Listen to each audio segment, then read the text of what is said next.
The question that I always get is, are computers and robots going to take over the world?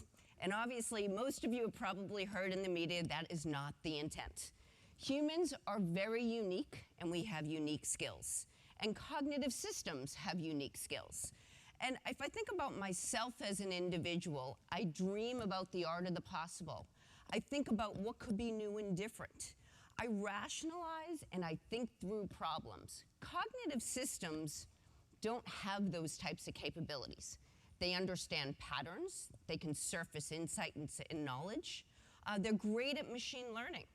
And they can comb through thousands and thousands of records and retain an incredible amount of information that we as humans could never do. So cognitive systems are heavily dependent on data and content. And you've been hearing from others today about the amount of content that's being generated in the world today, the data that's getting kicked off from social media that's being written in research reports. In fact, there's 2.5 billion gigabytes of data generated every single day, and 80% of that is unstructured. So let me ask anybody in this room, does anybody know how much 2.5 billion gigabytes of data is? It's a lot of data. I didn't know either, so I did some digging, and what it actually equates to is 100 newspapers delivered to every single man, woman, and child on this planet in one day. And if I asked you a question on the first day, what was in that stack of newspapers, give you a sporting chance that you'd find the answer. But on day 10, I would find it highly unlikely that you would be able to pull out the data or the knowledge or the information in that stack. So cognitive systems have been born to deal with that type of problem. And that's why in today's world, where there is so much data being created, it is critical for us to have a cognitive system that can understand and help us sort through it. Brands are the new publishers. And I realize that's a pretty controversial statement to make at the IAB, but it's true. Brands have created their own newsrooms. They are hiring journalists away from publishing companies, and I might argue that some of the techniques that they're using and the volume and rate at which they're publishing rival most digital publishers today. Two observations about that. I think that makes a solution like Watson in the market even more compelling, because now brands, like publishers, maybe even more so than publishers, have to be able to organize and process and present that data in a compelling way and that content in a compelling way.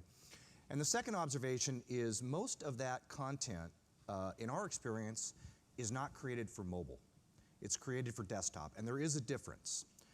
And responsive design doesn't quite get you there when you think about all the implications of delivering content in a consistent way and measuring it on mobile.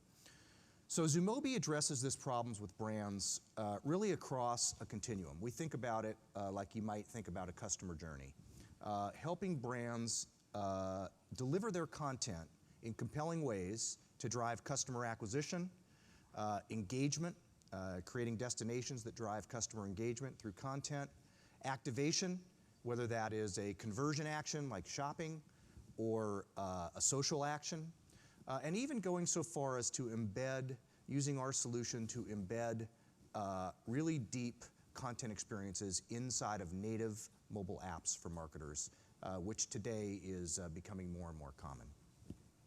So the way that we do this is we have a platform called ZBI, or Zumobi Brand Integration, and in partnership with Watson, we process content in real time from various sources. These could be articles, blogs, news content, social media like Twitter, Facebook, Pinterest, so forth, video, YouTube, Vimeo, house-produced video. And then we process all that content, we ingest it, we aggregate it, process it in real time. We leverage IBM Watson really to help us normalize that content and to present related content and in some cases related products. We then output that content for mobile specifically, and we do that in multiple ways. One is we can deliver those experiences as advertising through paid media, which is pretty common. We can create embedded mobile destinations. So we did a couple of programs with Bank of America last year where that was the norm for us. We can make the content active, so create shoppable content by extracting product IDs from content in real time and or social experiences. And then we could even go so far as to embed that content in native apps.